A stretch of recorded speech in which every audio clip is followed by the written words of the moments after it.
Hello, everybody.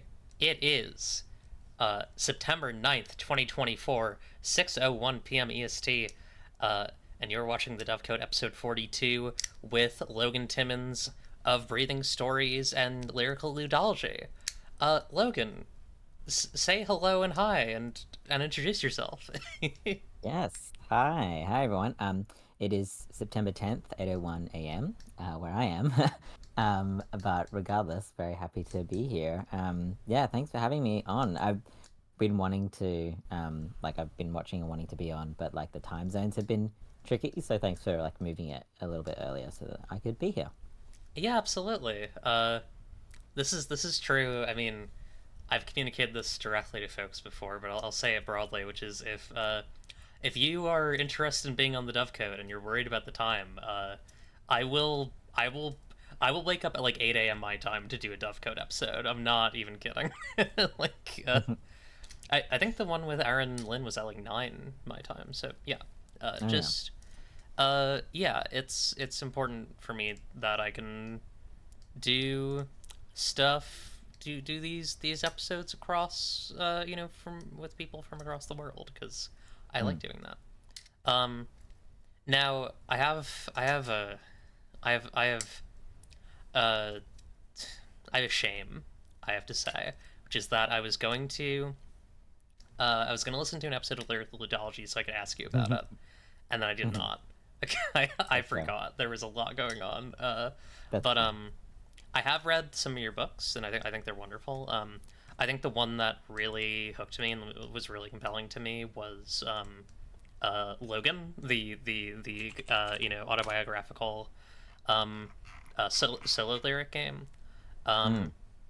I I don't know. I find it really like that there's something really sincere about it, something like really earnest about being like, hey, this is me. I'm like a full, beautiful person.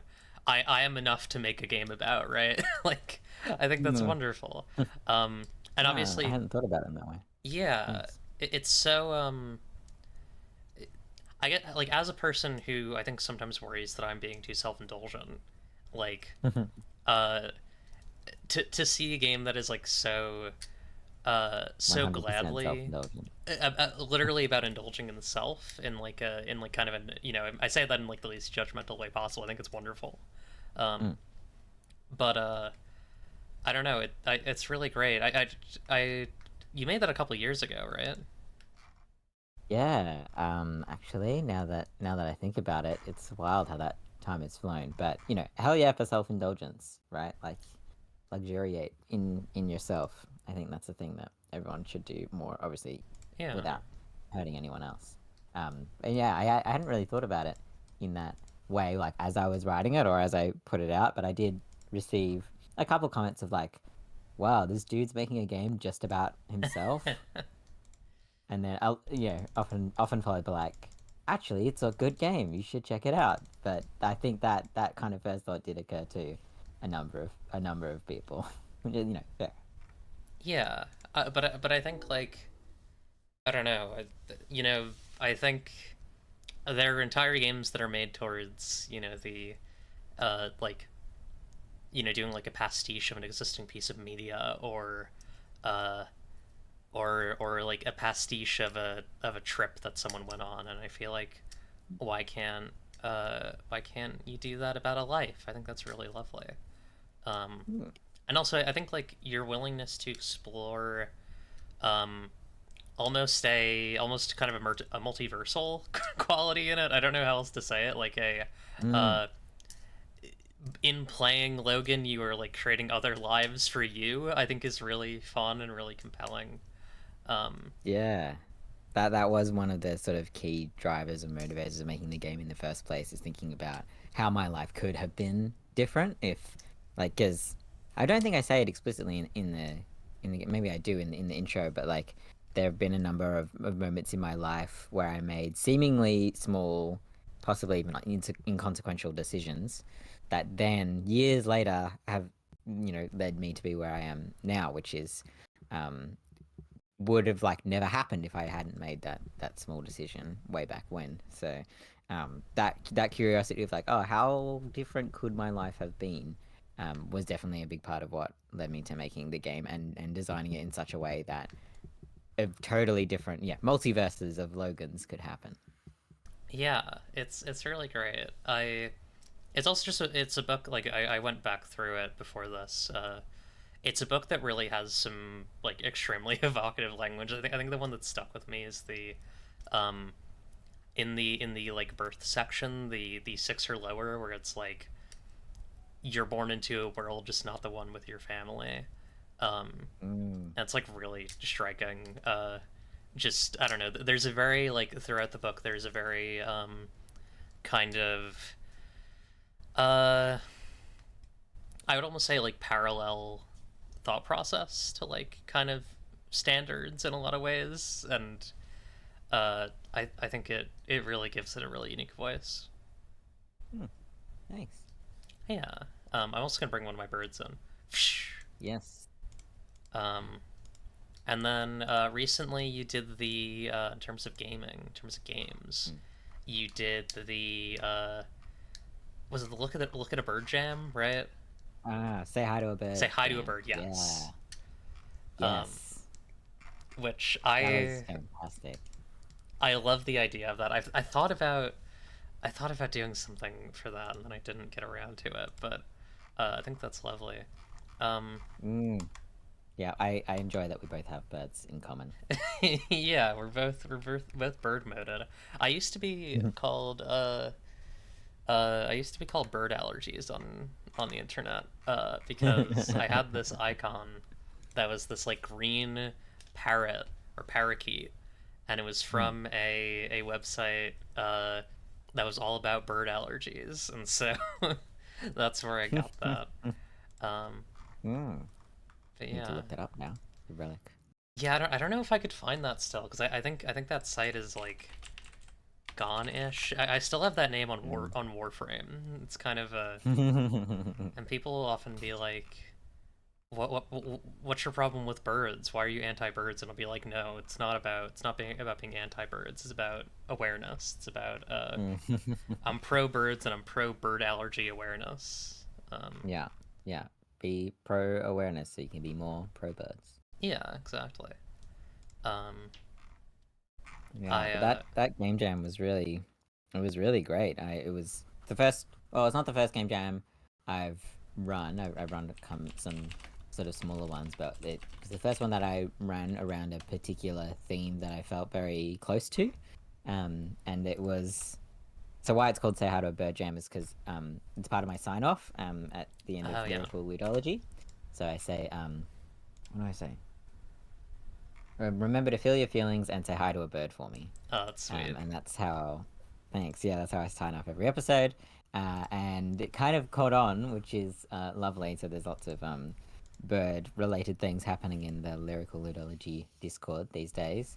And so when I asked in there what the theme of the game jam to celebrate the end of season one should be, I had like a poll, and say hi to a bird one, which was pretty lovely. And then it was like, ah, how many games about birds could one possibly make? But there were, I don't actually remember how many entries there were, but something close to 20 or so, um, which was awesome. And such different games from different people all around the world. And I really like when people make, I mean, obviously you might be able to tell by a game as specific as Logan, but I really like games that are really specific about the experience they're creating or the Yeah. journey that they're going to take you on.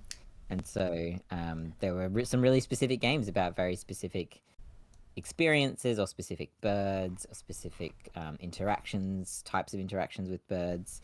And I think lyric games perhaps lend themselves well to specific experiences. But just seeing all those different games from all around the world was really really lovely, really cool, and they're all so different from each other. So that was really cool. Yeah, we actually got to have when I think it might still be her most recent game.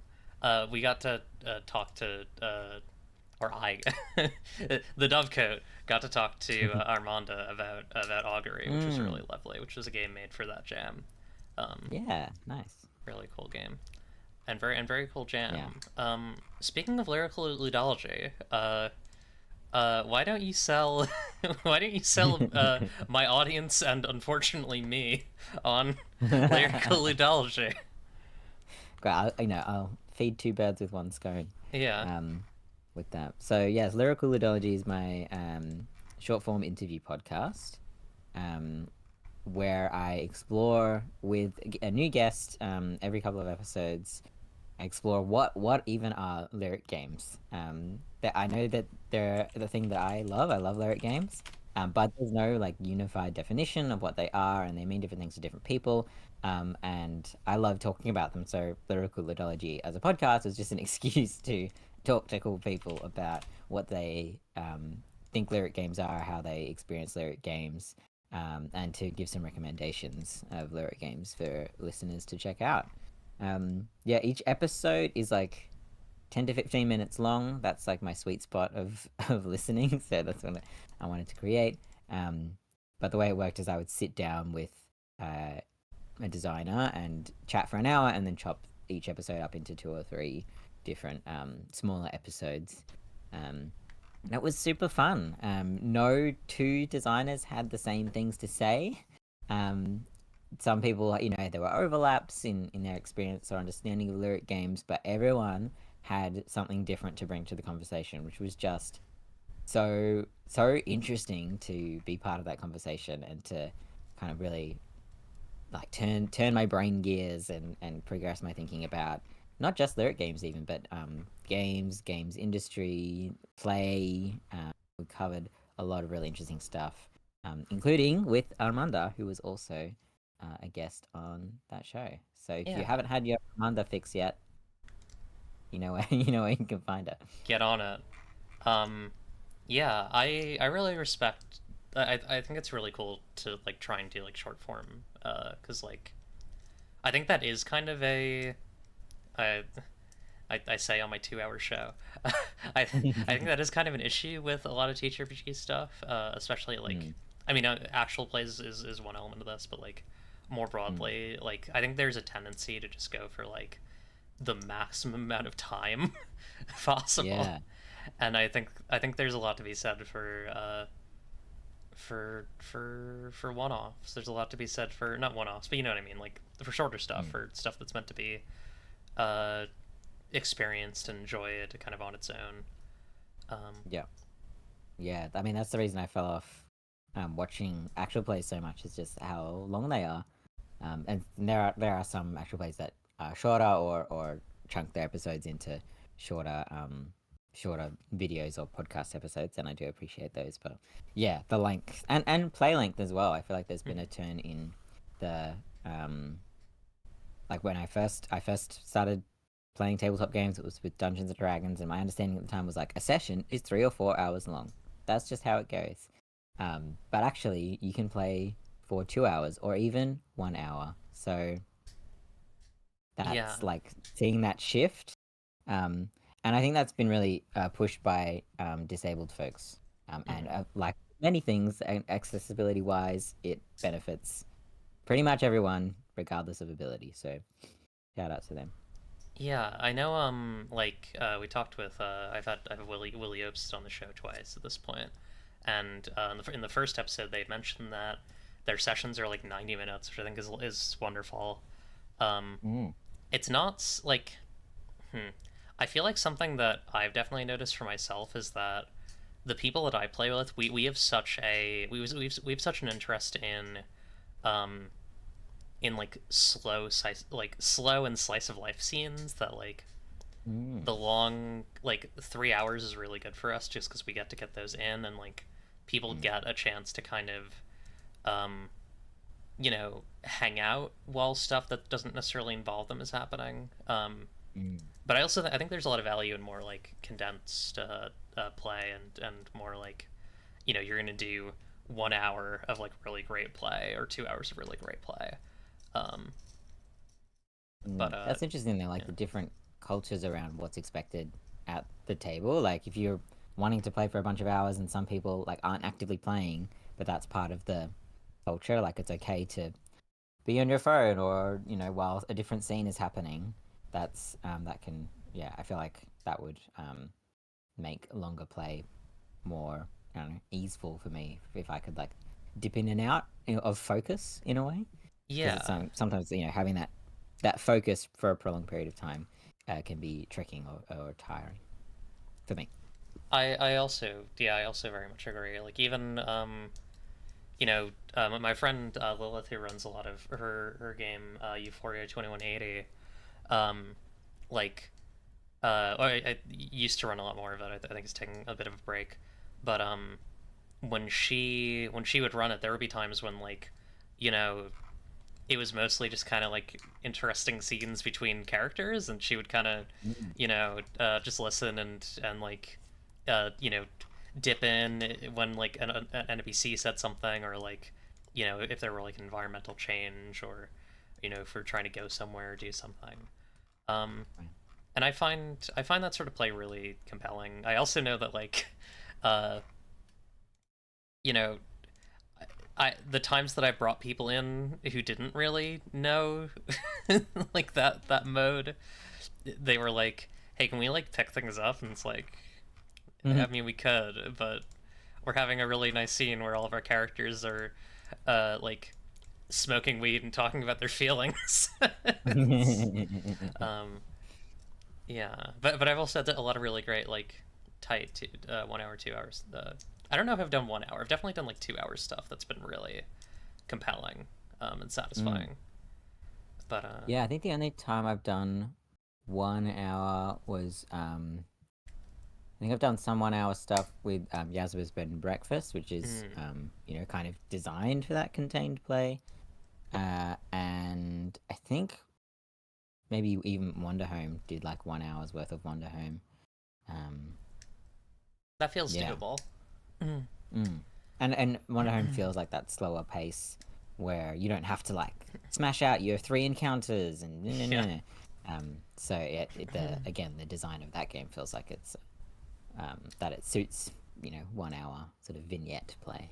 Yeah, I could also see like segmented games working with that really well. Like I think about think about like Blades in the Dark, where it's like you could do a Mm-hmm. score or a downtime. Um, Mm. the Yeah, Fellowship games as with well. phases. Yeah. Yeah. Yeah. Um, sorry, congested. No worries. But yeah. What was I gonna say? Oh yeah, I also read your newest Lyric game, which was Welcome to Wellencholly, which is really fun. Um, Mm, thanks. Yeah, I I'm curious what you think about it. it's fun to kind of look at the parts that you have here and try and figure out like what the you know uh what this could have been, right? On Mm. some level. Although I get the sense you say unfinished. Is that Yeah. an artistic is unfinished an artistic statement, or a quality of the writing? uh Well, yeah, it's unfinished as yeah, quality of the writing, like it Okay. was for the it's for Snow's literary game jam, and so I wanted it to be a much bigger thing, but I got yeah, I got stuck figuring out how to do that, and then time flew by, and the jam submission date was tomorrow, um and so I was just like, I'm just gonna get the good stuff of what I've got and put it in a document and put that in there. Better something than nothing. So yeah, Fair. I just literal. I know game designers, and I've That's seen fair. I've seen what we get up to. Um, but yeah, no, that makes a lot of sense. I think that's very I think broadly Snow's like jam was very admirable in terms of like, yeah, just like either finish or put something up that's unfinished, or Mm, that sort of thing. But I also think it's admirable just to be like, yeah, here's what I have for this thing that's really cool. Um, yeah, thanks. yeah. Yeah. But Uh, yeah, I mean, Snow was also on Lyrical Ludology, and we did talk about literary games as related to but distinct from lyric games. mm, So that was very interesting getting to talk to her more. Um, and I've wanted to do a literary game ever since I read Snow's Collie, which I mean by name you can tell is inspiration for Welcome to Collie. Um, yeah, that game setting literary book was kind of is one of those games that blew my brain and expanded what my understanding of what games could be. Mhm. And so I've wanted to do something inspired by it pretty much ever since, but just haven't quite found a way to do it. There's something about the I don't know if it's just Snow's writing because my understanding is Snow's the only one who uses the term literary games so far. Well, before the jam, but I guess now lots of people do. Um, so maybe I just need to read more literary games and see how other people do it to find my own way in. I don't know if I know that term. I'd love to hear your sense of like what that means. Sure. So my chat with Snow was a long time ago, but from what I remember of that and what I've kind of experienced since is that literary games are like lyric games in that they push the boundaries of what a game can be, and often interact with the the reader or the real world in some way, but um, and can employ your classic sort of mechanical writing around rolling dice or having abilities or spells or that kind of thing, and at the same time are literary in that there's often huge or huge compared to lyric games chunks of just prose or story Mhm. that then inform how the mechanics feel. If you're rolling 1d6 to do six different actions, but the prose provides context for what those actions could actually mean. That can dramatically change or flavor um, what the experience of reading those mechanics and then potentially enacting them can look like. So it's a really interesting combination of mechanics writing and um, like prose or poetry writing as well, in a combination that yeah, I hadn't quite seen before. And there's something that feels more possible in literary games as opposed to your pure sort of text manual type um, RPG writing that I can't quite put my finger on, but I think it's the way of adding context in a way that can be very it can go quite deep if you give yourself more words to just write. And literary games is a genre where that's like expected and it's not considered out of place to just have a chapter where it's just a story that then provides context for game mechanics. Yeah, that's really interesting. I like something that's been I guess because like hmm, words like so Sapphic World, right? I don't think it's a literary game, but I think it has some like literary qualities in some ways. Mm. And like the things that I can imagine people finding confusing about literary games have confused people about Sapphic World, where it's just like, Mm. uh, you know, oh, I don't know what ick or mist are, and it's like, well, they're explained by the text. You just control F ick or mist, and you look at all the parts where they're mentioned, um, and like I find like running away from manual writing to be really compelling. Mm. Uh, I'm definitely like I feel like I'm a lyrical game writer who's been like condemned to write to write normal games or not normal games, you know what I mean? To condemn to write Mm. more manually games, and I kind of sneak Mm. those kind of lyrical qualities in just kind of naturally. Nice. Yeah. There's Jay was also on Lyrical Ideology as well, and of course, I first knew Jay from Jay's lyric game writing way back Mm-hmm. when. But since Jay has continued to write games, not necessarily lyric games anymore, but lyric informed games. So Jay was talking about like the Lindworm in Sleepaway, some aspects of various playbooks in Wonderhome, and various bits of Yazabas as well as lyric informed, but Jay wouldn't call those games lyric games because of the ways that they have like yeah text manual writing or are pushing the form in other ways. So yeah, lyric informed traditional games I think is also really fascinating point of intersection between different ways of writing. Um, God, there was a game, I've totally forgotten it now, but it was like a mech game. Someone mentioned it on the podcast. It was a mech game, but like each playbook was like its own lyric game. Like the way that Oh each shit. playbook interacted with the mechanics was a lot more kind of lyrical and metaphorical than you might expect from a mech game. Well then I would expect from a mech game. And I think there's something about using metaphor um, that's kind of tied to lyric games that can be brought into, traditional text manual kind of games as well. Yeah. I I it's it's interesting. I really um I don't know. It's it's like it's almost like aquacultural. It's like you got like the lyrical ocean and the like manual like trad game, not trad game, you know what I mean.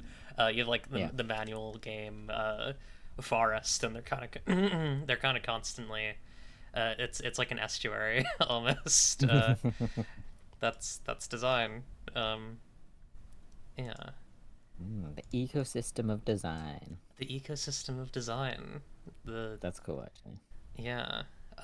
Someone who's smarter than me should write about this. um, but yeah.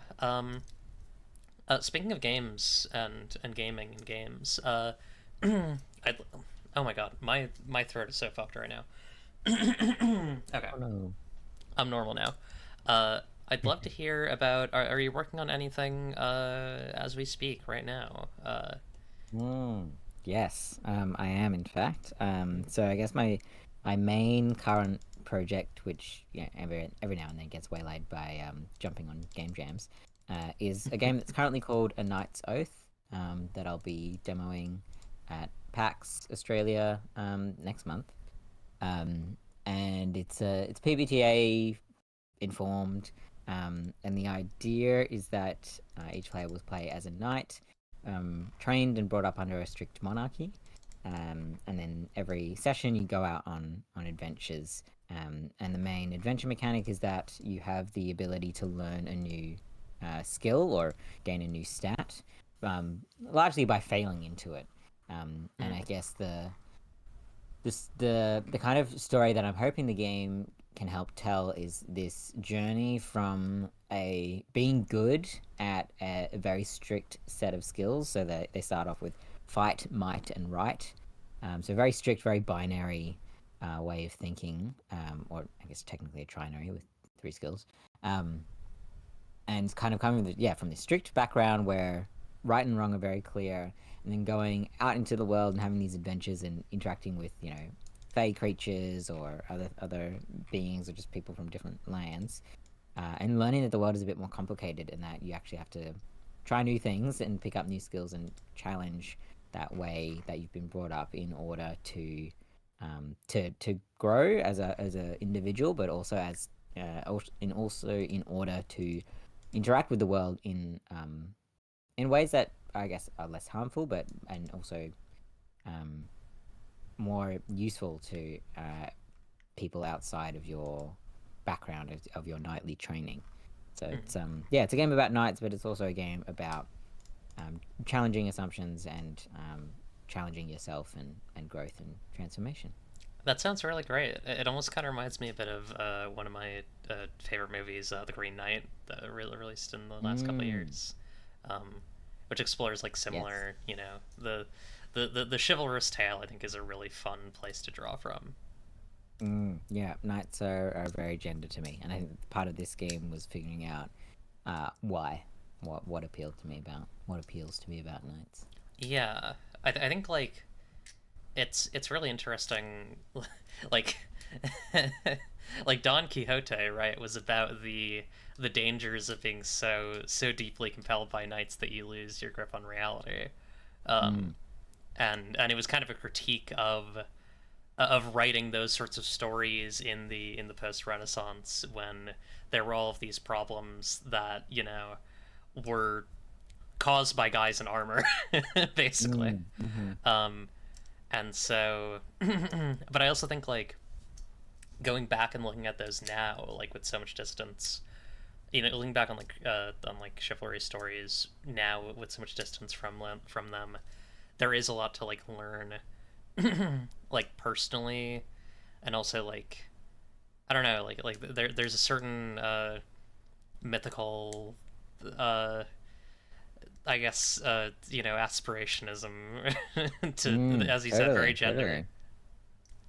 Yeah, and this, yeah, the way the game stands at the moment is very inspired by my sort of strict, sheltered Christian upbringing. Mm, I'm no longer a Christian, and no shade to anyone who is. But yeah, my experience of that was of being taught a very certain specific way, and that certain things were right and wrong, and then going out into the world, particularly in high school, and being like, oh, the world doesn't work that way. It's a bit more complicated.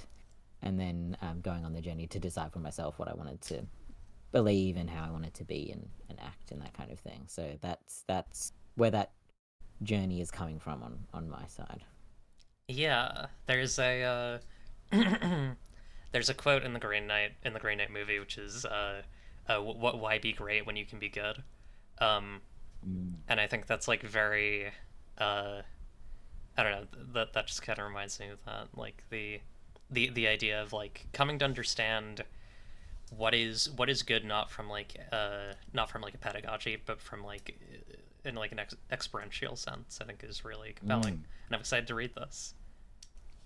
Nice. Yeah, thanks. Well, yeah, we'll see how it goes. It's looking to be, um, if anyone's looked at my itch, my games tend to be on the smaller side, and this one's looking to be a bit larger. So Ooh, we'll see. We'll see how I go with a game that, yeah, my potentially my largest so far. Like making a big game is something that I would like to do, but always got to try it first and see how you go and make mistakes and then learn from them. very cool. And then on the other side of games, I'd love to hear about any games that you are playing recently, reading recently, thinking about recently. Mm. So recently, I played Dreamer Folklore. Who's that by? I looked that up. Dreamer Folklore on itch, and Mhm. it was scratching an itch for me around role playing and role playing like myths and fairy tales specifically. I love fairy tales. I love myths and kind of I can't even say why, like the stories that come out of those and the different ways that they can be interpreted, and the different things they can mean to people, and there's kind of like archetypal kind of stories, but also how we can challenge those archetypes. So thanks for chucking that link in the chat. Oh, of course. Um, how we can challenge those archetypes and update them to be, more relevant to the people that are living now than were living when they were first being told. And so, yeah, I played Dreamer Folklore and created a myth that was quite cool, actually. Like that's the aim of the game is to you use tarot cards and a dream that you had recently, and create your own myth, or folklore. So I That played that fucks. recently. Yeah, it was super good, and I was pleasantly surprised with how well it seemed to work, or how well it worked for me that first time I played. So I've only played the once so far, but I would definitely play again and make a different tale. It's very straightforward, and yeah, just uses tarot cards and any dreams that you remember having. So yeah, that's what I've been playing recently. That's what I've played most recently. Yeah. Hell yeah. Sorry, I just fucked with something on OBS. Now it's not cooperating. Okay. Ah. Here we go. Boom. Okay, easy. Uh, yeah. Cool. Well, thank you for telling me about your stuff. No And worries. how's about we get into Otherwise, the I've been mostly news? playing board games. Sure. Board games are cool. Any board games you want to highlight really quick? Sure. I've been playing a lot of Mycelia. which is a new board game about mushrooms and area control. Oh. And there's pretty mushroom cards, so it's just a very pretty game. You can even just Google it for the pictures. Like, it's very nice. And if you like mushrooms, bonus. Hell yeah. Okay. So I think what we'll do is we'll probably do like 2 stories, then take a short break, then do the last one, then do emails. Cool. Sounds good. Awesome. Do we want to do the one that's like the big one first, or do we want to hook them? Do we want to save that for last? That is compelling. Maybe save it for last. Yeah. Yeah, let's just go in the order. Okay, cool.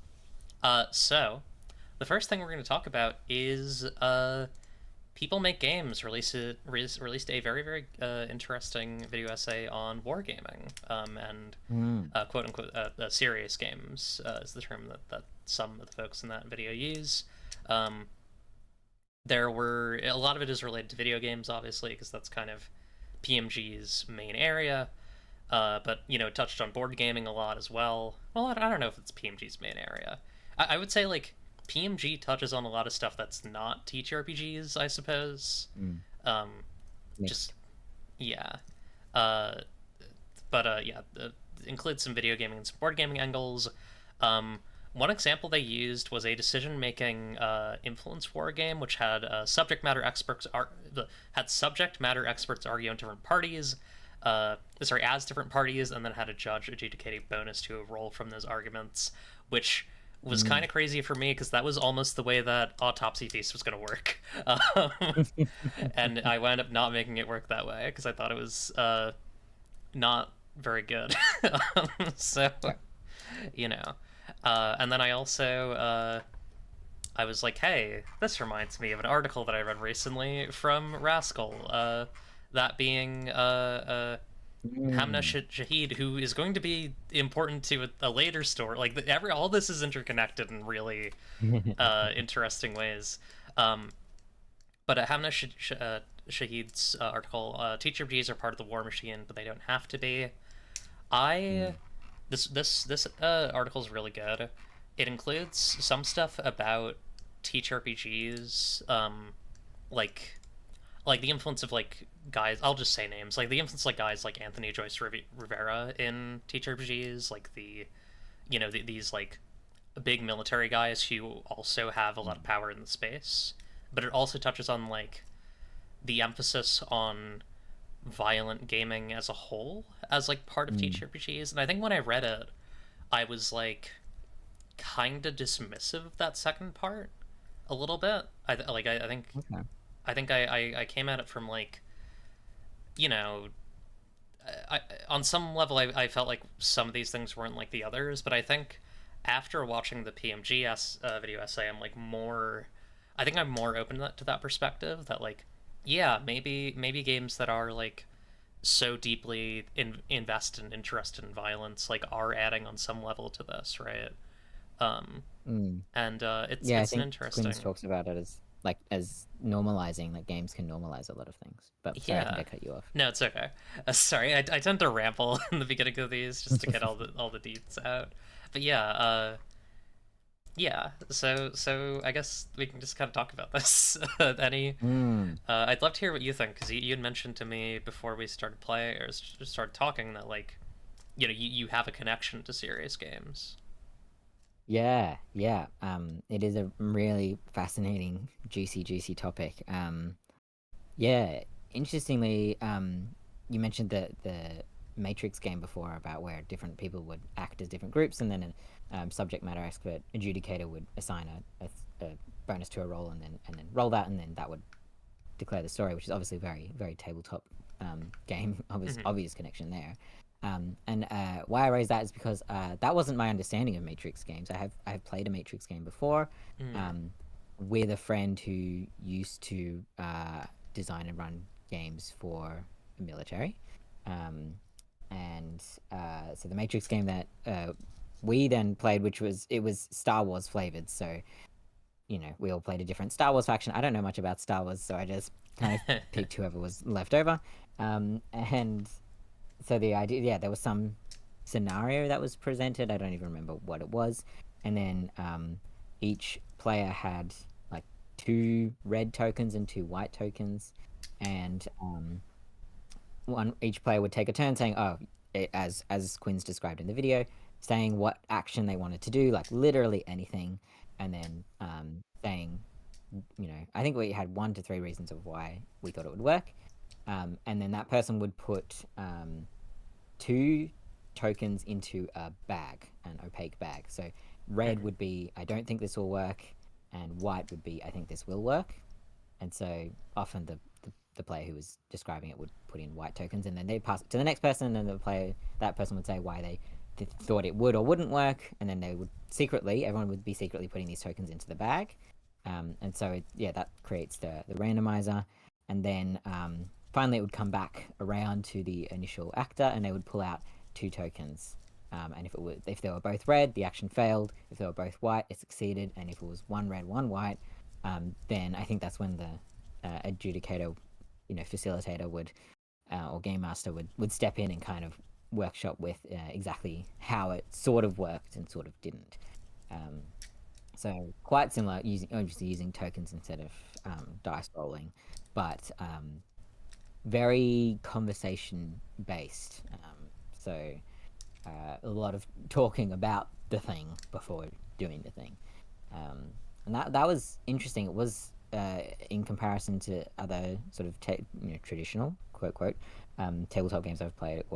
It did feel like a lot more talking and a lot more like it's on the meta level. Like when you're saying why you think it would or wouldn't work, you're speaking as a human player, not as your faction. Mhm. So, which is obviously directly tied to the wargaming applications of it.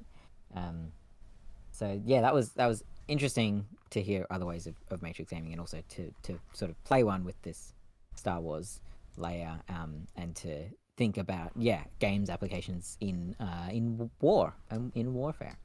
Um, and I guess I wasn't as surprised knowing that um, games are being used in warfare like this, having spoken with this friend of mine, and also knowing the history of Dungeons and Dragons from wargaming. Mhm. Um, and but it was interesting to hear that it's potentially on the rise again. I wasn't aware of that necessarily, but I guess it kind of makes sense with the general rise of the popularity of gaming. Yeah. Also, I forgot to bring in my news bird, Cordis, Oh, the news bird coming in from, what we'll say beautiful San Francisco, scoping out some news that will happen later. uh-huh, uh-huh. uh, but yeah, I that's really interesting. Like that version of a Matrix game sounds like it could introduce like very different biases from the dice version. Because obviously, like like let's say you have a table that is like, you know, like a general wants their faction to like launch a tactical nuke, and you have a like you have the general, you have a like a tactician, you have like uh, a like humanitarian, and you have like a nuclear physicist or something, and like Mm, each of those people would have a very different perspective on that issue, um, and so I think mm, like it would be less random on some level, right? Because you'd have to kind of contend with like the fact that depending on who the general is, obviously, like the general will probably be more likely to drop the tactical nuke because they want to win, or quote unquote, mm, or like they have less moral qualms because being in the military fucks with you, right? And it changes your standard, but like the nuclear physicist would probably not want to drop the bomb because they know the consequences of doing something like that. The humanitarian also wouldn't want to, um, yeah. and so that is interesting. uh, I don't know, I find like kind of an unanswered question, or not unanswered, but I think like underexplored question in the PMG video was like, how does the fact that these games are made in these environments under such rigid control. Like, I guess they touch on this, but you know, I would have loved more of this, which is like, how does it affect these games that they're being made in these environments by these people under such rigid control, and like how does that change their effectiveness? How does that change the bias that the people who come out of them or come into them, or the information that comes out of them have? I don't know. It's an interesting topic. I'm definitely like pretty staunchly on the side of like, I really doubt these things work. Uh, just based on the information provided, and I don't think that anyone who I don't know how much it's worth trying to make them work, I suppose, for the purposes of war, to be very clear. Yeah, yeah. Because I think that, like, honestly, I think they're, like, almost uniquely unsuited for war. Uh, kind of a hot take, but, like, I think that militaries have such a bias towards cruelty that the solutions that they're looking to develop are toward like fear and might and intimidation. And so, and I think those incentives are so different from, like, you know, an ambulance that's using, like, an ambulance service that's using a serious game to determine, like, how to distribute ambulances, right? Or like to teach like operators, you know, how to distribute ambulances. Like, I think I think that militaries have really unique incentives that make that ensure that games will kind of always reflect the things they already want to do. Yeah, yeah, I hear you on that. Like, if they're being designed within a particular culture and by particular people who are drawn to that culture, then it's possibly just inside the bubble and reinforcing said bubble. Yeah. I I don't know. I think about, like, I've been playing a lot of Warframe recently, and I think about how the online community for that game is so dedicated to, like, the meta, like very specific builds, and like, in reality, when you actually play the game, most things that you can come up with are going to be viable. And I kind of feel like that's how militaries operate in some ways, where it's always just going to be about, like, the maximum level of cruelty and intimidation, and, like, there aren't any, like, tactical restraints that will stop people from pursuing that arms race. There is almost kind of power creep in some ways in the way that militaries think about themselves. Right. Yeah. Yeah. Yeah. The question of how useful they are was quite interesting, and you know, a couple of different people in Quinn's video had different perspectives around. I think there was Alex. I think was one of them who was kind of there wanting to almost change the narrative. Is maybe an overused term, but what I got from that was this thing about the normalization of cruelty or, you know, extreme measures, and wanting to change that through game design, which is interesting. Like, but yeah, can you put the fire out from inside the house? You know, it's a and also kind of the undertone of it, where I don't think he said it in these words, but basically this is what it was, which is like, the nuclear option in a game where you have the nuclear option becomes like an ult. You know what I mean? Like, it's like pressing your Q in Overwatch. Yeah. Not to be so kind of blithe about it, but like, it is the quote unquote coolest option you have, and so, like, there's a I do think the fear that's presented in the video essay, that, like, if people play games that have the nuclear option on the table, they might be more willing to use the nuclear option in real life, or at least they'll go for it at the table. I think is really interesting. Yeah, it comes back to, you know, normalizing. I think that was when I heard that part of the video, so I was like, oh, okay, the small scale nuclear weapons, because the thing about serious games and war games is that they provide a sense of having practiced the thing before doing the thing. That gives greater sense of confidence.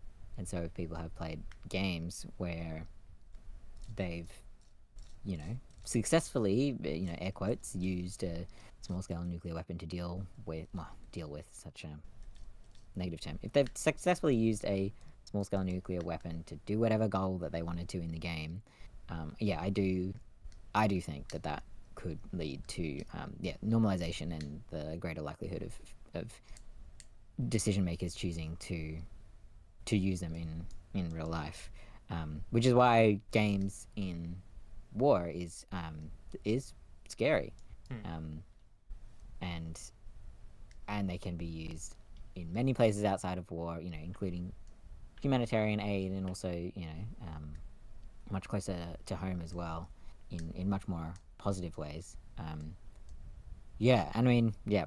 Anti-war. I think no one should have tanks or nuclear bombs, but that's not the world we live in, and that's like not the world we live in yet. And so that part of the equation makes it tricky. Yeah.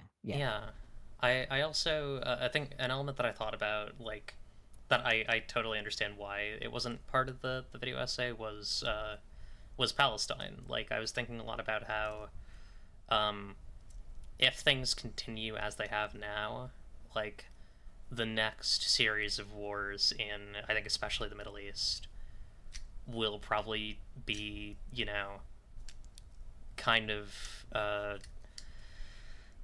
this is probably more bleak than the show usually gets, but, like, will be wars that happen on top of genocides, right? Like, or around genocides. And so it's like, I worry that the sense that I get from the PMG video is really that, like, I don't think that industry is ready to create war games that properly reflect how war is going to look in the next couple of years, in the next 10 years, 20 years.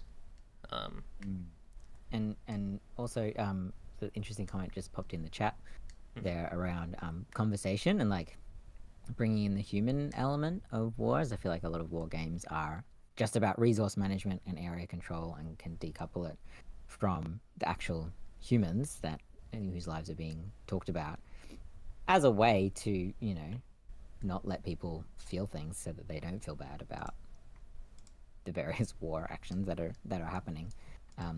And as a designer, I wonder if that human element was brought in more, and if it was more socially okay and safe at work to feel feelings about various actions that are being taken, how that might change the landscape. And if it would change the landscape at all. Yeah, that makes a lot of sense. I totally agree on that front. Like, I think that is probably the way forward on some level, is just, like, leaning into like the social element and trying to avoid stuff that is just just Hearts of Iron. Well, actually, no, Hearts of Iron isn't even like that. Trying to avoid stuff that's just Mount and Blade, with guns. Or stuff that's just Risk is probably the best one. But yeah. Yeah. Cool. Classic Risk. That's probably all. Yeah. Yeah, I mean, I can talk more about my workplace experience with absolutely serious games. So I in 2020 started a game design studio with some friends called Amble Studio, and we make serious games. Nothing to do with war, just gonna get that out up front. But I mean, for example, one of our main projects at the moment is the adaptation game, or TAG, which is a serious game about climate change and emergency preparedness. And it's a serious game in that players themselves, and they play the map of each game is localized to the Shire. I don't know if you have a similar thing. It's like an electoral geographic area, but smaller than a state. I don't know if America has that. Oh, like a county. Yes. Okay, Yeah, county. Great. It's like a county-sized. Thank you for the translation there. Yeah. a county-sized map for each local government area here in. We've started in Victoria, which is the state that I'm in, and yeah, so they play on a very localized map and experience the next up to 8 years of what climate change might look like in their county or their local government area, including things like bushfires or floods or storms or whatever is relevant to that area.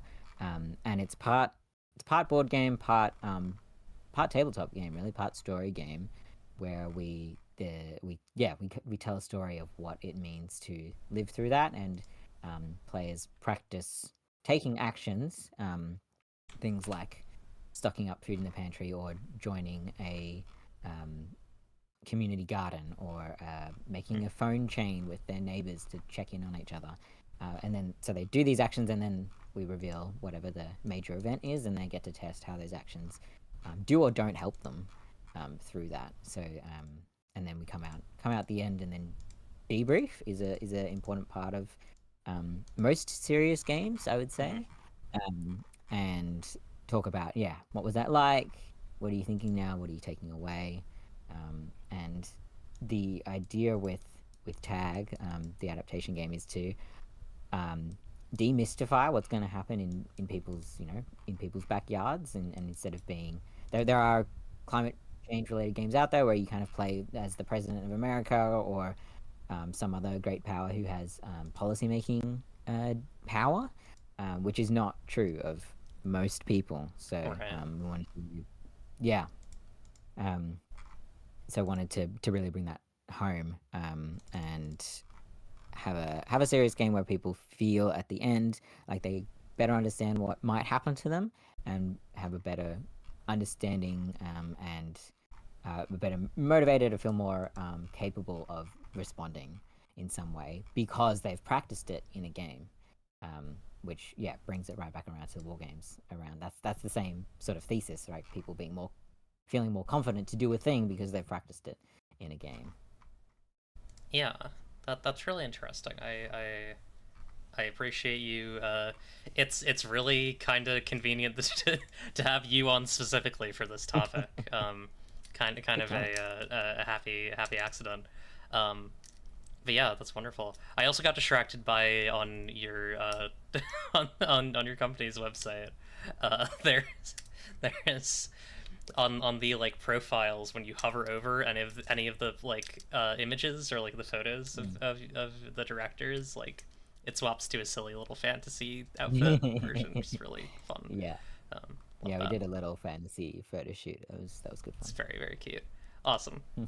Uh, yeah. Do you want to talk about Dimension 20 a little bit? Um, Sure, I'm still in.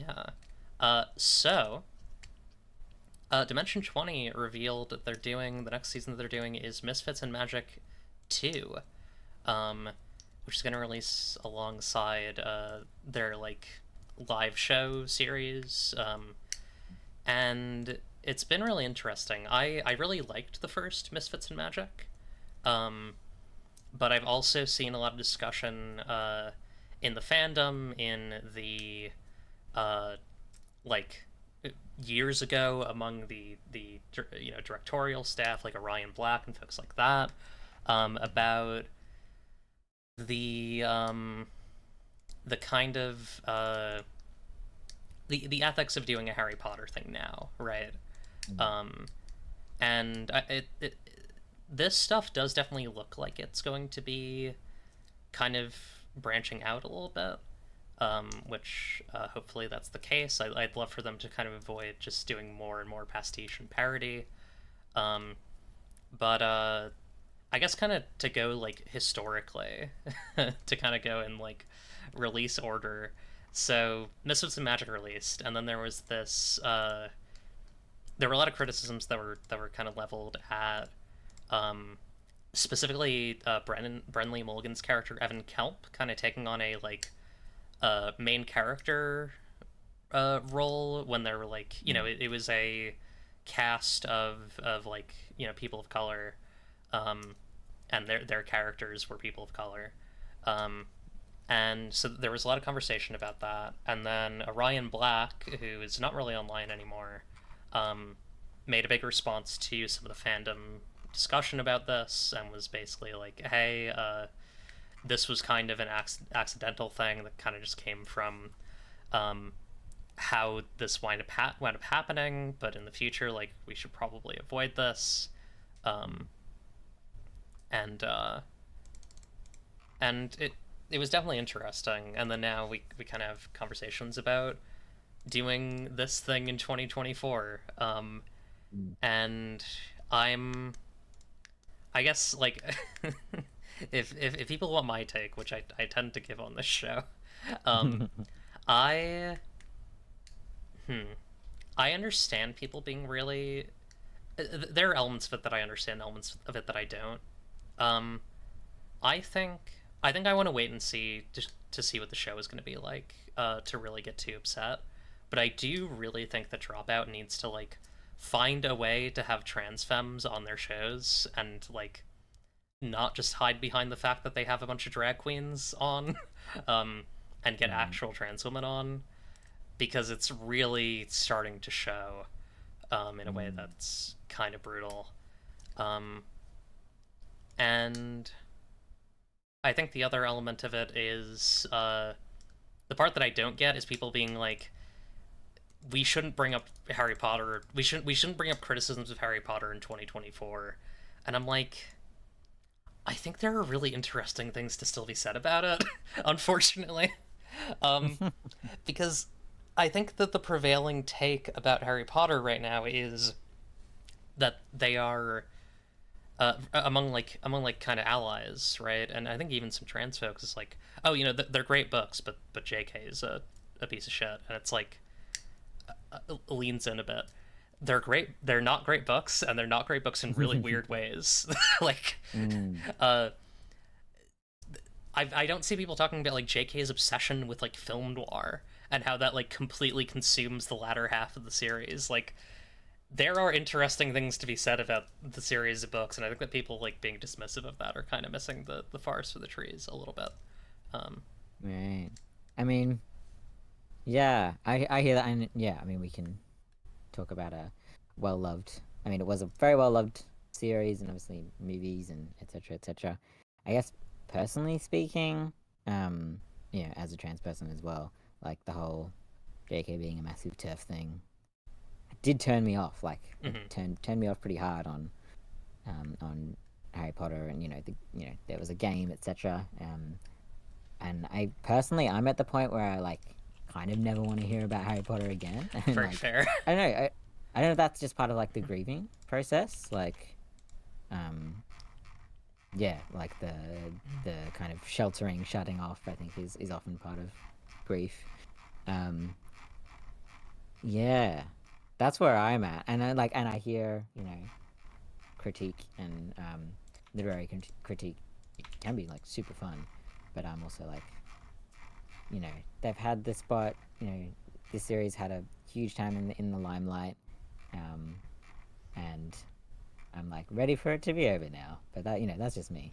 Yeah, I can definitely hear that. Like, it's a position that I can respect. Uh, Mm.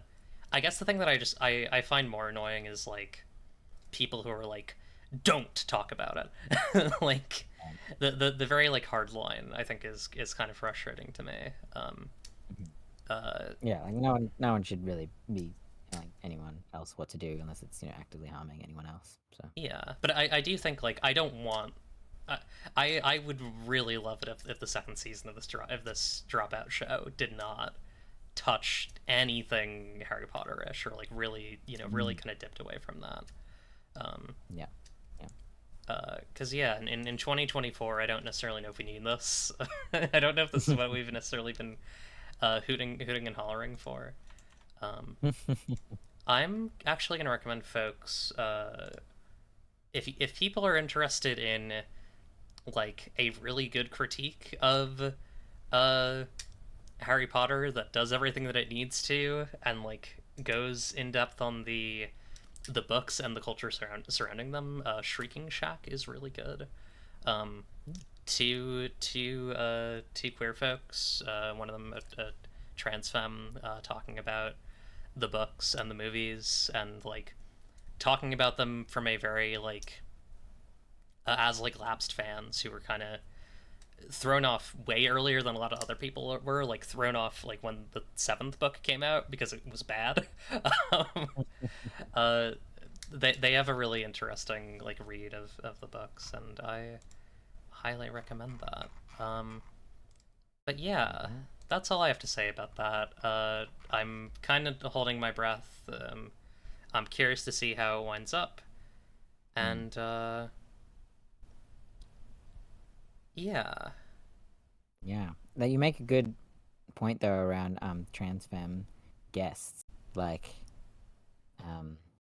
yeah, I haven't watched Dropout TV very much or followed much of Dimension 20, um, and so I didn't know that to start. But I feel like trans femmes are like at the forefront of most places in tabletop role playing game scene, just like generally speaking. Um, so that was surprising to me. Like when I was looking for guests for Lyrical Ludology, there was a good chunk of trans femmes on that list. Like 98% trans people, to be honest. Yeah, that is You're really just out there interesting. doing things. Like, I do really, I really agree because I think that like trans women are really making like really interesting teacher RPGs and like stuff in that area. And Absolutely. it is kind of crazy how that's like not represented in like big APs like in any way, shape, or form. Um, Mm. yeah, I think part of that is just like, you know, the people who get on these APs are improvisers and voice actors and all that stuff, and like I mean, really, there are no opportunities for trans femmes anyway, anywhere on some level, right? Or not Mm. no, but like the ones that exist are made by other trans femmes in a lot of cases, Yeah. or other trans people generally. Um, and so, like, yeah, there's kind of a you kind of get this weird contradiction where the people making games making really weird and cool stuff are trans women, and then Hmm. uh, the people's faces you see related to TTRPGs are like not at all that. Mm. It's Yeah, it's an unfortunate. interesting like dichotomy between the faces and the hands or the designers. Yeah, Mm. Yeah, like the most famous faces in APs would be like Matt Mercer, Brandon Lee Mulligan. Like there's and that is changing more and more. Um, but those I think those faces remain two of the bigger ones, and yet like the biggest designers. I don't know. Maybe this just shows how much of an indie weirdo I am. But I think like J Dragon and I mean, yeah, Evil Hat Games and as publishers as well. But when I think of individual designers, I often think of trans people. yeah, absolutely. Wild. I also think like is this, is this too? Should I make this joke? Is this a bad joke? I don't Listen, know. We'll find out. I'm. If anyone wants to give me $10 trillion, I'm gonna be setting up the Sissy Hypno satellite above Earth, and I'll be targeting specific specific cast members of well liked TTRPG APs. So just let me know if you can provide that for me, and we'll talk. Mhm. Um, Low price of $10 trillion. yeah, low price of $10 trillion. Let me. I just want to read some of the comments here, and then I think we'll do a little break. Not on camera Nice. opportunities for trans femmes, at least. I guess I'm lucky to be seeing more of the hands and faces. Yeah, it's real. Um, there's sort of extractive tendency with cultural works where marginalized folks make cool stuff, and then it gets sanitized and presented by white/straight folks to bring it to the mainstream. Yeah, that's very true. Yeah, like I think about how I don't want to. I kind of had this take in the first episode of the Dovecote, so I'll have it again here just for consistency's sake. um, that one that one Dimension 20 show that was like the uh I still haven't watched that one actually. I need to watch that one before Piper's next episode. But the one with the beast, the one with the little animals, like it is so it's so much drawing from Wanderhome, like aesthetically, I think, without Mm. really thinking about without being Wanderhome. uh, and I think that like you know I think it's interesting. I just think it's interesting. Shrugs. Yeah, that's all I got. Um, but yeah, let's take 5. We'll be back at is 5 minutes okay? Yeah, I'll just run to the loo and come back. Cool. Yeah, we'll be back at 16 minutes on the minute hand. See you all in a bit. All right.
Hello, we're back. It's time to discuss the big story.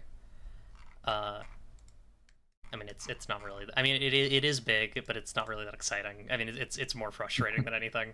Um, Yeah, I feel like news is often like that. yeah, that's kind of how it is. We're gonna talk about Big Bad Con, because you know, uh, you and I were both, I guess are or were both slated to go to Big Bad Con. Um, Hmm. I have my tickets, I have my hotel stuff set up. Um, Same, same. but there was a post made today by I think they were kind of both by Hamna and Esther, posts about a Big Bad Con boycott. Um, Mm. Due to actually, I'll put this on the screen really quick. Um, because of some conversations that happened behind the scenes between folks involved in the GUs and TTRPGs panel and the Big Bad Con leadership. Basically, the GUs and TTRPGs folks wanted to include a statement in their in uh, one, include criteria for like you have to not be a Zionist to join to be on the panel, and two, um, the thing that they weren't allowed to do, like they the the Zionism criteria is just internal, but the thing they weren't allowed to do, the thing that was censored by Big Bad Con, was they included "From the River to the Sea" in their description, um, and it was removed, and they were told to not have it in there, and seems like after a good amount of deliberation, Esther and Hamna decided that it would make the most sense, and it was right, and the way to go here to call for a boycott. And it's been really heartening to see how many people have hopped on and signed. Um, Mhm. I think and at 150 now, I think. yeah, and if you're curious about any of this, they have like I'll just post this because this actually here I'll post the website. I think this is probably the best place to go. If you look here, this has like all of the. Well, actually, hang on. This isn't the main page. Let me go to the main page. Uh, this card has all the details, um, and they have receipts. They have like full receipts of everything, all the communication that was had between the Big Bad Con organization and the and the folks from the panel. Um, and they basically just been asking Big Bad Con like, hey, make a stance against Zionism, apologize and retract for the censorship that you did this panel, and yeah, are asking folks to agree to not attend Big Bad Con 2024 in solidarity with a free Palestine. Um, and a bunch of people have signed, including myself. And I figured I'd open it up now and just kind of demonstrate for everyone how simple it is to do. So Yeah. I've gone to that website that's being shared on the screen right now. There's sign our demand letter is the second option there, which takes you to a Google form, which does have lots of info on it, and it does have some of that context that Eclipse was sharing just before about Esther and Hamna. And then it's very simple: email, name, a handle, tick box, three tick box questions, and that's it. So literally, a handful of minutes, five to 7 minutes, I would estimate. Um, and shout out to Caitlin Bruder for the banner. And what I really appreciate about this is the thoroughness and care by Hamna and Esther in sharing what's been happening, Mm-hmm. and sharing clear demands. And also, it sounds like they're setting up counter events as well, so that for Yeah. folks who have already booked their flights and hotel and stuff, and who've already made that sort of financial commitment, that there's still a way that we can gather, perhaps more safely with like-minded folks. So yeah, very very quick and easy thing to do. Yeah, it's a really I'm excited to see. Well, okay, here's my thing. I hope that there are no counter events because I hope that Big Bad Con, you know, agrees to and acts on the terms of the boycott. But Mm, if they don't, I'm curious and excited to see what some of those counter events will be. Um, yeah. and yeah, it took me a moment to kind of like, because I woke up and I saw this and I was like, uh, like Yeah. I That's rough. on a very like personal, selfish level, immediately I was like, oh fuck, I don't know. But then I read more. I read up on exactly what happened, and I think the detail that did it for me was that the folks at Big Bad Con were willing to talk to Esther, but not with Ramna. Um, and that really reminded me of stuff that I saw happen when I used to work in like college, like student orgs, where Mm, um, white students were taken seriously by administration, but students of color, especially Muslim students, weren't taken seriously. And right. so I was like, okay, like this isn't okay, and I need to like take a clear stance on this immediately. Mm, But yeah, um, it I saw other people saying like things that really reminded me of like my experience, which is like people were like uh saying like, yeah, I don't get out that much, and this con was like gonna be one of my safe opportunities to get out. But then they also said yeah. like, the reason why I don't get out is because I am discriminated against, right? And I Mm, was like, if I'm already like anti-Zionist on a lot of levels, on a protective like allyship level, and also on a like mhm, personal level as a Jew who like wants to engage in faith on some level and can't mhm, because of the ideological connections and the way that like Zionism tries to subsume Judaism.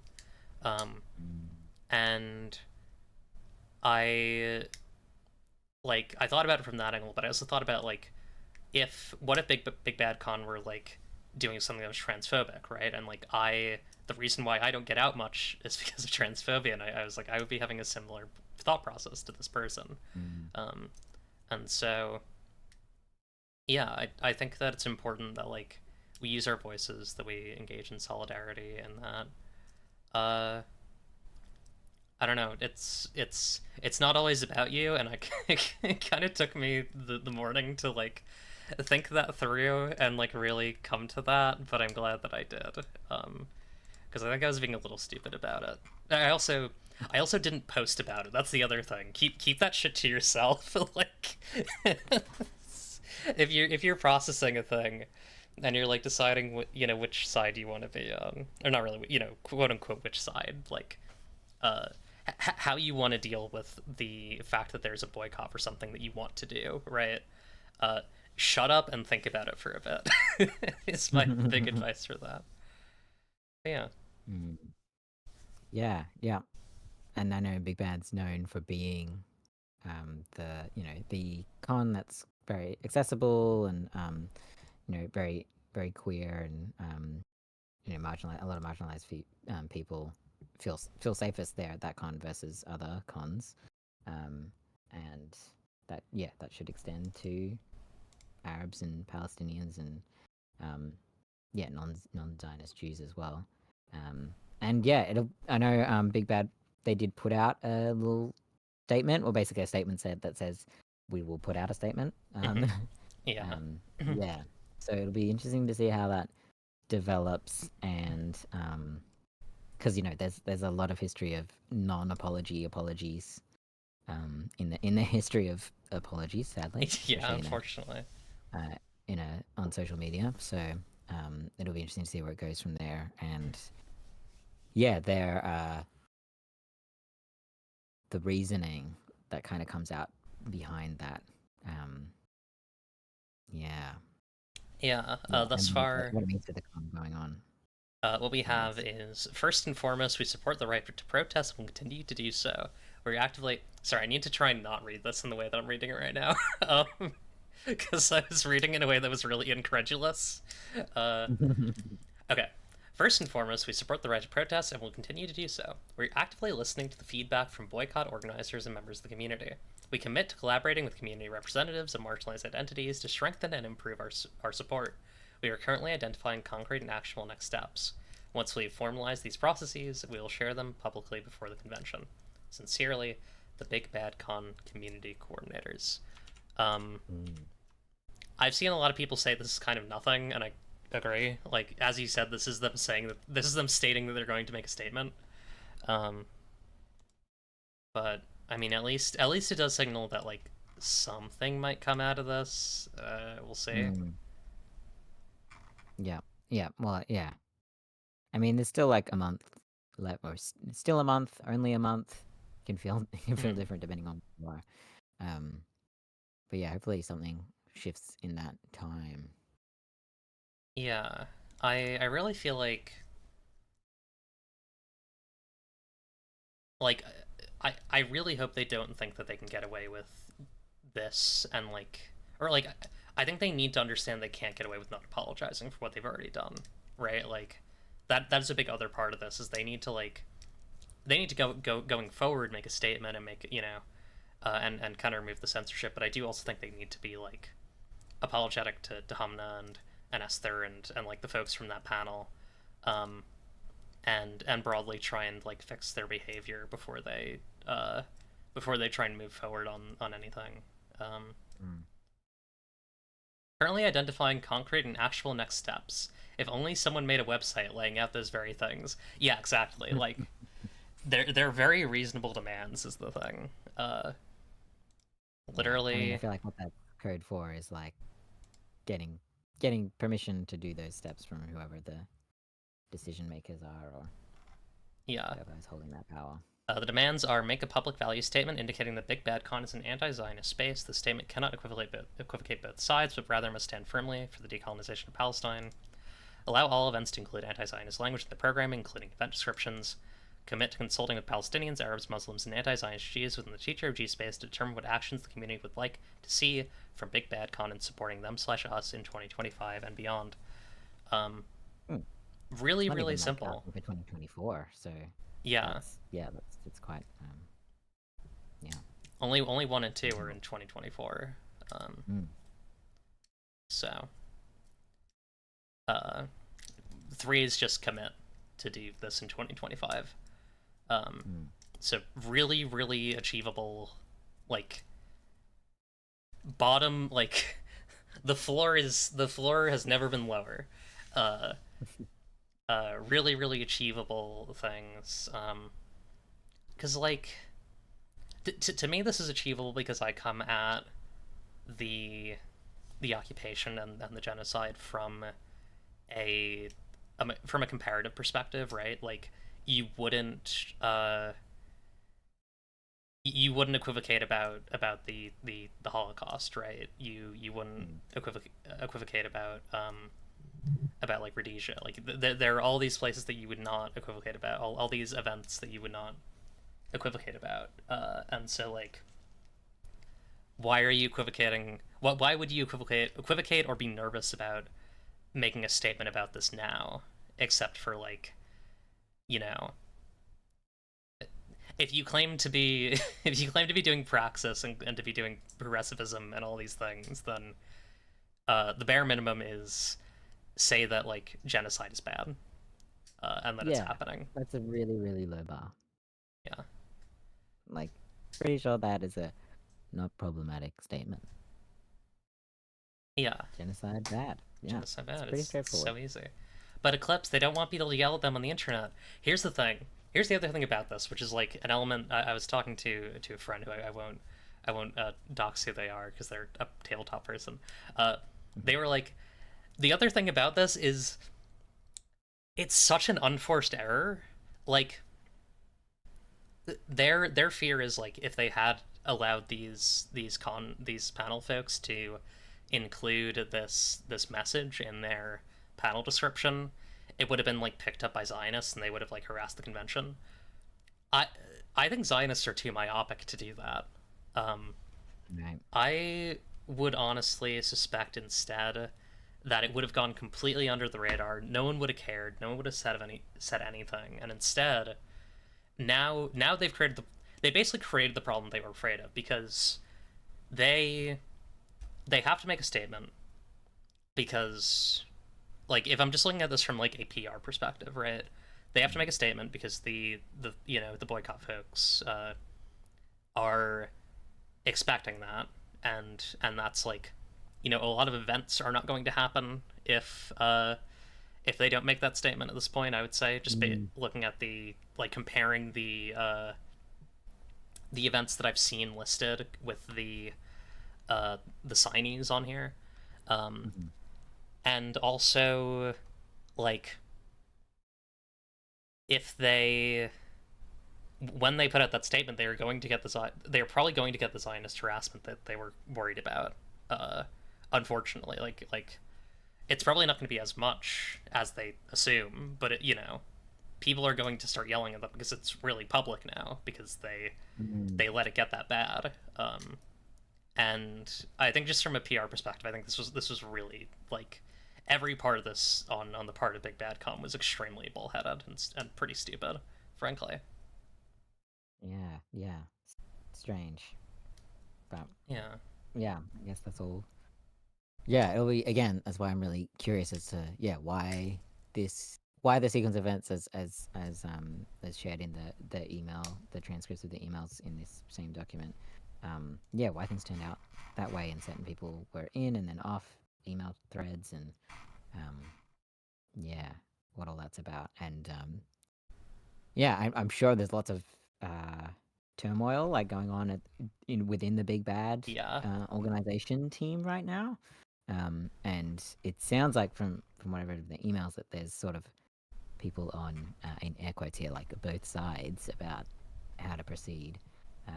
So it'll be interesting to see how that team goes forward, and therefore how Big Bad Con this year is affected, but also ongoingly, and just yeah, the aftermath, which like you said, may have never have happened if the panel description was allowed to include that one sentence. And then yeah, on the other hand, it's like, well, if there are famous actors or people like that in embedded in Big Bad, it's always nice to know that, I suppose. But Yeah. this is kind of a sucky way to find out. Not that I there's a good. What was the thing that I said? I said something in the Big Bad Discord about this. Yeah, a thing that I said about Zionists in the Big Bad Discord is, it's an evil not worth making a deal with because it will take and take and take. And I think this is an example of that. Is like, they have already signed the contract, and so they are going to, like, uh, the finger is going to be taken, right? They're going to have their first born child will be cursed, but they can at least prevent their second born child from being cursed at this point. Uh, Hmm. yeah. Uh, yeah, it's pretty wild, and it's wild, but it's, like, really, really brave of the folks who organized this, and I hope that folks give it a sign. And if you're going to be going to Big Bad Con, if you think you might go to Big Bad Con in the future, just add your name, because, like, more is better. Um, and Salute to all the warriors. um, uh, yeah, and I think that's all we have on news. Let's check emails. I don't know if we have any. I haven't seen any Yeah. notifications. Yeah. Um, da, da, da, da, da. I have so many tabs open. Mood. Mood. Yeah. I hear that. I used to be so good with my tabs, but now it's a problem. I have not received any emails. If anyone has any questions, feel free to ask them in the chat, or send your emails to darlingdemoneclipse@gmail.com. Let me think if I have any other questions for you. Um, hmm. I mean, no, we probably shouldn't talk about that. I was thinking of maybe talking about the panel that we were like that we tried to Oh, the do. panel we submitted. Oh yeah. Yeah, but I feel like that's, Mm. like, a little bit. distractive, you know what I mean? There's so much else going on with Big Bad Con right now. Yeah. Uh, Yeah. and And also, yeah, it you was know, bigger than just us as well. yeah, You know, absolutely. one day, you know, maybe at the counter event. Who knows Yeah. if Um, if it happens. but yeah, anyone have any questions? Otherwise, I'll just wrap up because I know you have to get out a little bit early. And giving you more time than not would be, I think, pretty cool. Um, Mm. yeah. Any last questions before we wrap up here? We're answering them all. We're it's just no holds barred. And yeah, either way, it's been really lovely to be on. So thanks for having me on. Oh, Yeah. I've got a question. Oh, let's say. Yeah, ask your question about BBC. Big Bad Con. Not the British Broadcasting Gives me a good chance Company. to find someone to raid as well. Um, Ooh, favorite pizza topping. I'm one of those people who likes pineapple on pizza. I know, oh, shocking. But I also controversial pizza opinion.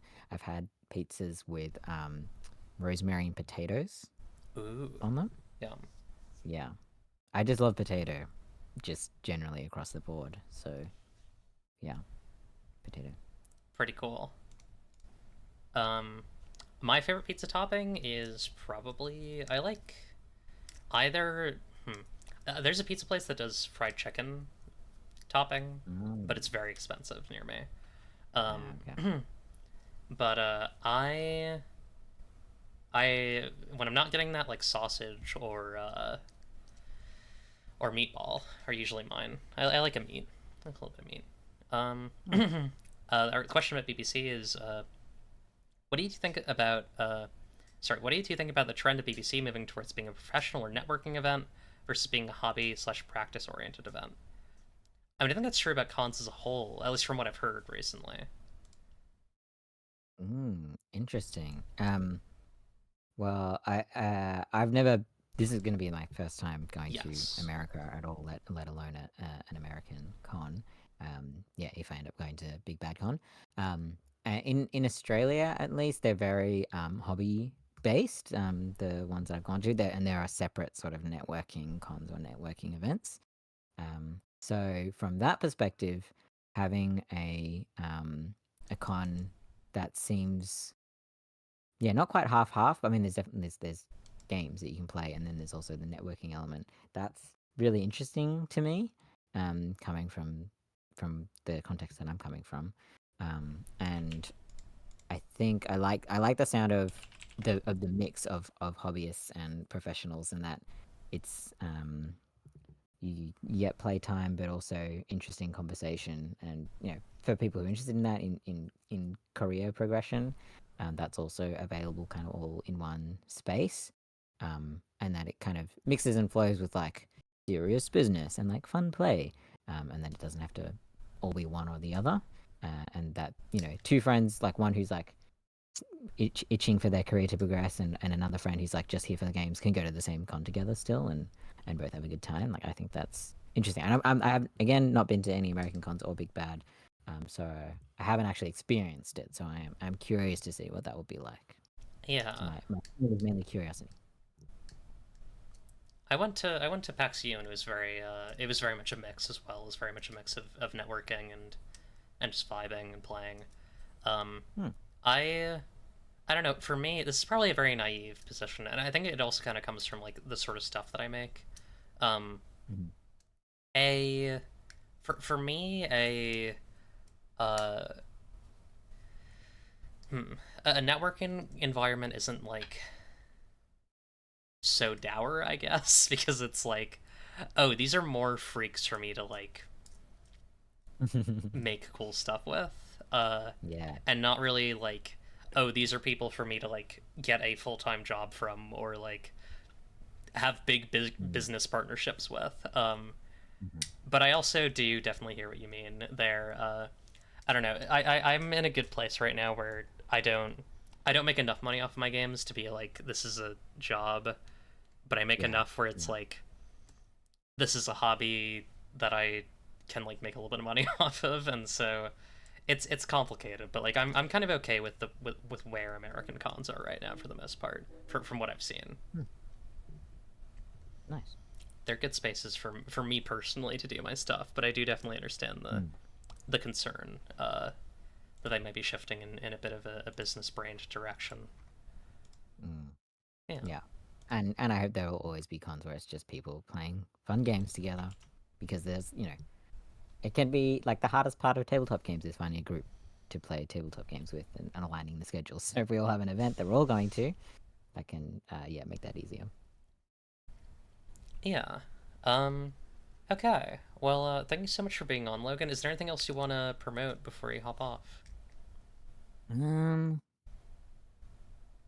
No, I don't think so. I mean, so I did say that Lyrical Ludology Season 1 ended, but I did just release a special bonus episode yesterday or the day before, which is just a fun, silly, one-word lyric game. So you can go listen to that if you want to. It's like 5 minutes long. But yeah, it's been really lovely to be on and to chat finally, Clips. So thanks for having me on, and Yeah, very it's interesting to go over the various news items and have a good, solid chat. Yeah, it was wonderful. We're gonna raid. I'm gonna raid Mirakuru Taimu, who's playing I think a very modded version of Elden Ring. I don't know what the premise of the mod pack is, but it seems interesting. I'll be back next week with I always start saying this and I don't remember who it is. Logan. Oh, JD from Rat Bastard Games, Hypermall. So be excited for that. And take care, everyone. Bye. Bye. Remember, if you don't like what you see, you can change it. It's up to you, really. Goodbye, good luck, and have fun!